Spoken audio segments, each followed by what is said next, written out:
These are America's department stores collapsing at a rate nobody talks about, taking entire communities down with them.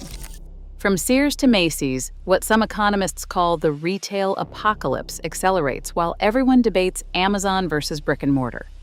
The real story unfolds in plain sight. 15,000 stores will close in 2025 alone, and shopping convenience is not the only thing at stake anymore. Let me put this in perspective. In 2024, we witnessed 7,325 store closures, the highest number since the pandemic lockdowns. But here is what makes this different. These are not just numbers on a spreadsheet. These closures represent the systematic dismantling of America's retail infrastructure, and the ripple effects destroy jobs, gut communities, and fundamentally reshape how we live and shop. Take Sears, once America's largest retailer. From 2,705 stores at its peak in 2011, exactly 5 Sears stores remain operational today. That is not a business downturn.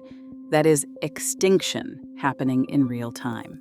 And Sears is not alone. Macy's, the retail giant founded 166 years ago, is implementing what it calls its bold new chapter, which is really a sanitized way of saying it is closing 150 stores by early 2027. JCPenney emerged from bankruptcy in 2020, only to watch a $950 million deal for 119 of its locations collapse just last month when the buyer walked away. Meanwhile, retailers like Target announced 1,800 job cuts in 2025, while competitors like Walmart continue expanding their dominance through aggressive pricing and supply chain efficiency. The winners and losers in this retail transformation could not be more stark. But the real story is not just about these household names failing. It is about who gets dragged down when they do. Start with the workers. Joann, the fabric and crafts retailer, employed about 19,000 people before closing all 850 locations in 2025. Party City's 700 store closures eliminated thousands more jobs. These are not corporate restructurings. They are economic earthquakes, hitting communities that depended on retail employment as a foundation of their local economies. The numbers are staggering. Retail job cuts reached 76,000 in 2025, making it the second highest industry for layoffs, behind only the federal government. That represents a 274% increase from 2024. Through the first 2 months of 2025, employers announced over 45,000 retail job cuts, nearly 7 times more than the same period the previous year. Adding pressure to this crisis, ongoing uncertainty around tariff policies and trade regulations has forced many retailers to accelerate closure decisions rather than risk inventory losses. These are not just statistics. Each job cut represents a family losing income, often in communities where retail work provided one of the few stable employment options. When a Macy's or JCPenney closes, it is not just department store clerks who lose work. It is security guards, maintenance staff, visual merchandisers, and managers who have spent decades building careers in retail. Then there are the malls themselves. America's shopping centers experience what can only be described as a slow-motion collapse. Mall vacancy rates have hit 8.7%, meaning roughly 1 in 12 storefronts sits empty. That's the highest vacancy rate among all retail property types. In the first 6 months of 2025 alone, nearly 6 million more square feet were vacated than occupied. But here's what's really happening inside these malls: a complete transformation of what retail space means. As traditional anchor stores disappear, malls desperately try to reinvent themselves. Some find success with unusual tenants. Churches, bookstores, even restaurants become the new anchors. At Barnes & Noble in Albuquerque's Coronado Center Mall, the bookstore accounted for 7.9% of mall visits in 2024, outperforming both Macy's and JCPenney. In California, In-N-Out at the Glendale Galleria drew 8.6% of mall visits, more than some legacy anchor tenants. Porto's Bakery at Northridge Fashion Center pulled an impressive 15.6% of traffic. These success stories highlight something crucial. Americans have not stopped going to malls. They have just stopped going to department stores. The data backs this up. Indoor malls actually outperformed both open-air centers and outlet malls in 2024, posting visit gains during all 4 quarters. Overall, mall traffic grew 1.3% for the full year. 64% of Generation Z consumers say they prefer in-store shopping, with 32% specifically valuing unique experiential in-store experiences. So, if people are still going to malls, why are department stores dying? The answer lies in understanding what's actually replacing them. Meet the winners in this retail war. TJX Companies, which operates TJ Maxx, Marshalls, and Home Goods, now has a market capitalization of nearly $150 billion. Macy's, by comparison, is worth $3.4 billion. TJX opened 36 stores in just their most recent quarter, bringing their U.S. total to 3,700 locations. Burlington aims to open 100 new stores annually. They opened 101 last year, topping 1,100 total. Ross stays on pace for 90 new stores this year. These off-price retailers have fundamentally changed how Americans think about shopping. Why pay full price at a department store when you can find designer brands at 30 to 70% off regular retail? TJX grew their share in apparel and footwear from 12% in 2018 to 16.1% in 2023, gaining market share every single year. In the third quarter of 2025, customer visits to TJ Maxx and Marshalls rose 8.1% from the same period the previous year. Burlington's foot traffic increased 6.6%. Meanwhile, Kohl's and Macy's saw declines of 2.4% and 10.9% respectively. This is not just a preference shift, it is a complete realignment of American shopping behavior. The traditional department store model is fundamentally broken for today's consumers. As Coresight Research CEO Deborah Weinswig says, not only do they want the best prices, but they also have no patience for stores that are constantly disorganized, out of stock, and that deliver poor customer service. Neil Saunders, managing director at Global Data, was even more blunt about Macy's situation. He said that Macy's has to close so many stores because the business has been neglected for so long. Over the years, it failed to invest in shops, failed to evolve the proposition, failed to respond to competition, and failed to prune its real estate. Amputation is now a necessary evil to cut out the rot, but the collapse goes deeper than poor management or changing consumer preferences. It is about the economics of retail real estate in 2025. Department stores typically anchor large spaces in expensive locations, spaces that generate more revenue when split among multiple smaller tenants or converted to service-based businesses. This creates what JLL calls a historic shift in the retail property sector. For the first time, service-based tenants will lease more retail space than goods-based tenants. We are talking about fitness clubs, healthcare services, quick service restaurants, and entertainment venues replacing traditional retail stores. The transformation accelerates because these service businesses often generate more revenue per square foot than traditional retail. A Planet Fitness or urgent care clinic can justify higher rent than a department store struggling with declining sales and razor-thin margins. Transformation matters. Meanwhile, communities deal with the broader consequences. When anchor stores close, it creates what researchers call retail deserts, areas where residents have limited access to essential goods and services. This devastates smaller towns and rural areas where a Sears or JCPenney might have been the primary retail destination for miles around. The pharmacy closures have been especially problematic, creating what health experts warn are pharmacy deserts. When Rite Aid closed all its stores and Walgreens announced 1,200 closures, residents in affected areas suddenly had to travel significant distances just to fill prescriptions. For elderly residents or those without reliable transportation, this is not just an inconvenience. It is a genuine health crisis.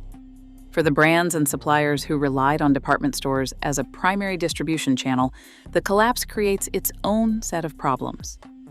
As one industry analyst noted, if you are a large brand, you are watching department stores give up share, and you realize that direct-to-consumer is no longer the holy grail that you thought it once was.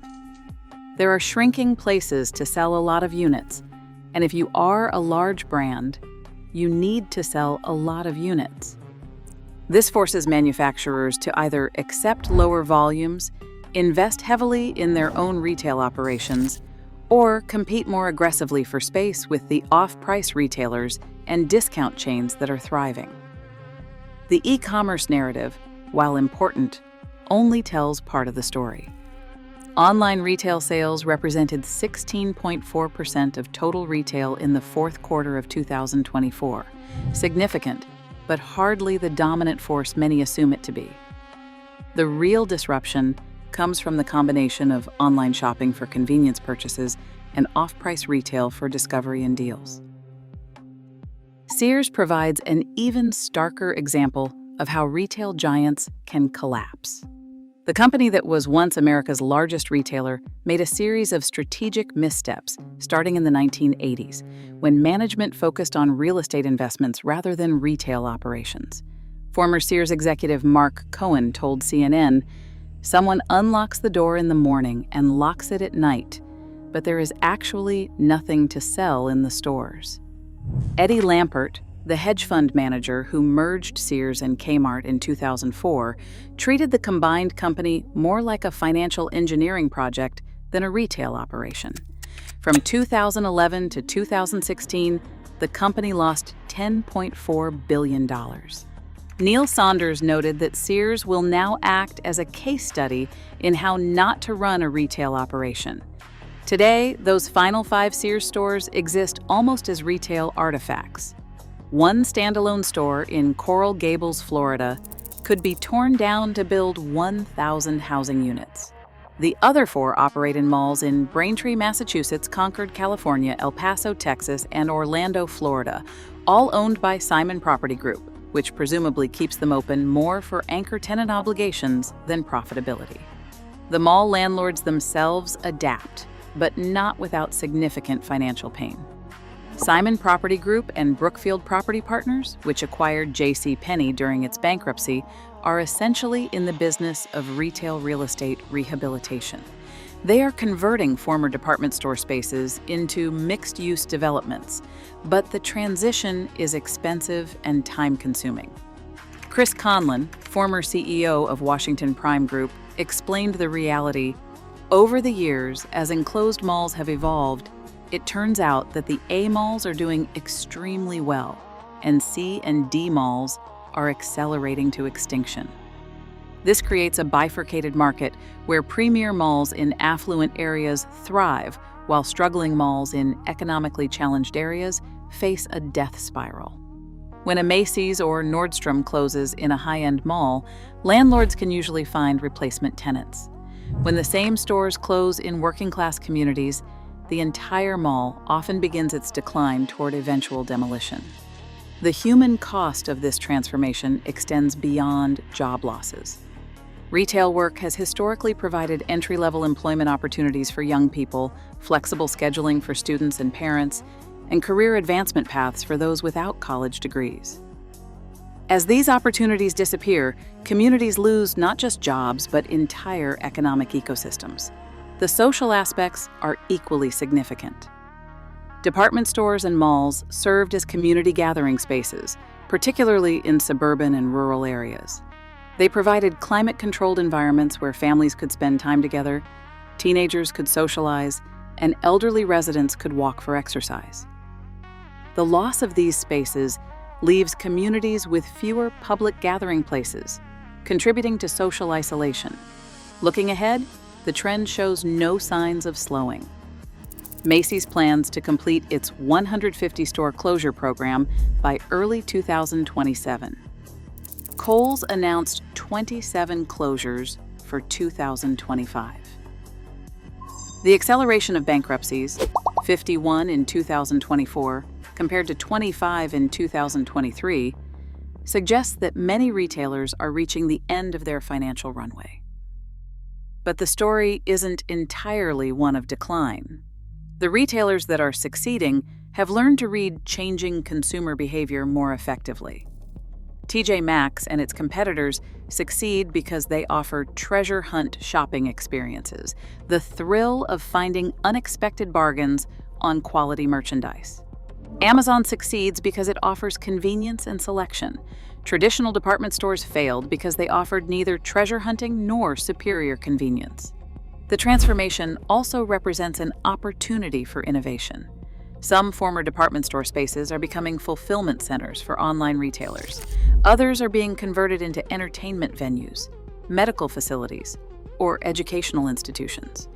The key is understanding that retail real estate must serve community needs, not just commercial ones. What we're witnessing isn't just the decline of department stores, it's the fundamental reorganization of American retail around new consumer behaviors and economic realities. The stores that survive will be those that provide clear value propositions, whether that's unbeatable prices, unique experiences, or superior convenience. The communities that thrive will be those that adapt their retail infrastructure to serve residents' actual needs rather than clinging to nostalgic notions of what shopping used to be. This might mean converting dead malls into mixed-use developments with housing, offices, healthcare, and entertainment. It might mean supporting local businesses that provide personalized services and community connection. The department store collapse nobody explains is really a story about economic evolution. The companies that failed to evolve are disappearing, taking jobs and community gathering spaces with them. But the companies that understand modern consumers are thriving, creating new opportunities and new ways of connecting commerce with community. The question isn't whether this transformation will continue. It will.